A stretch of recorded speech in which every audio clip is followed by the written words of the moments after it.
Hello வணக்கம். இது உங்கள் சிவி. ஸோ சொல்லலாம் எப்படி இருக்கீங்க? இப்போ பார்த்தீங்கன்னா ஒரு சம்பவம். திவ்யா இப்படி ஒரு பெரிய மொக்க வாங்குவான்னு சத்தியமாக நினச்சவங்க பார்க்கல. நானும் யோசிச்சு எதுக்காக வந்துட்டு ஷோரூமில் வந்து நின்றுட்டுருக்காங்க. ஒருவேளை தலைவலி மாத்திரை வாங்க வந்திருக்காங்களா? ஏன்னா நேற்று சொன்னாங்களே தலைவலிக்குது அப்படின்னு, அதனால் வந்திருப்பாங்கன்னு நினச்சேன். என்ன நடக்குது? அதுக்கு வேறு பிக் பாஸ் கிட்ட மன்னிப்பும் கேட்டாங்க. என்னென்னா சீக்கிரம் டாஸ்க்கு நடந்துகிட்ருக்கு.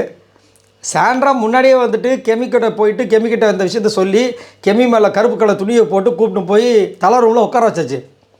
இந்த பக்கம் எல்லோரும் தனியாக பேசி எல்லாத்தையும் முடிச்சிட்ருக்காங்க, பேசிகிட்டு இருக்காங்க. இந்த அம்மா நைஸாக என்னால் உங்கள்கிட்ட பேச முடியாதுன்னு சொல்லிட்டு சண்டை போட்டு வந்த மாதிரி வந்தாங்க. வந்து பாஸ் ஸ்டோர் ரூம் ஓப்பன் பண்ணுங்கள். அவர் ஓப்பன் பண்ண முடியாதுன்ற மாதிரி சைலண்டாக இருக்கார்.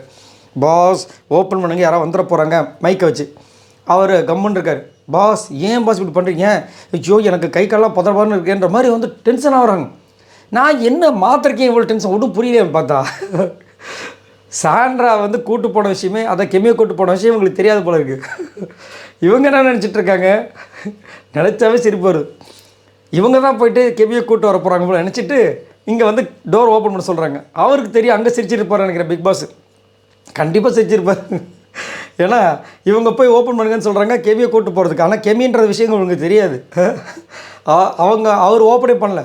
இதில் வேறு டென்ஷன் ஆகிட்டு அப்புறமா நம்ம வினோத் இவங்களாம் வந்ததுக்கப்புறமா எதுக்கு அங்கே நிற்கிறீங்க? இல்லை உள்ளேருந்து வரவங்கள நம்ம கூப்பிட்டு போனல, நீங்கள் ஒரு வந்துட்டீங்கன்னு.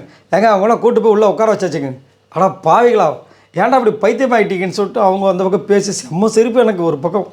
அதுக்கப்புறமா கானவனத்து போயிட்டு செக் பண்ணார். ஓ கெமியா அப்படின்ட்டு.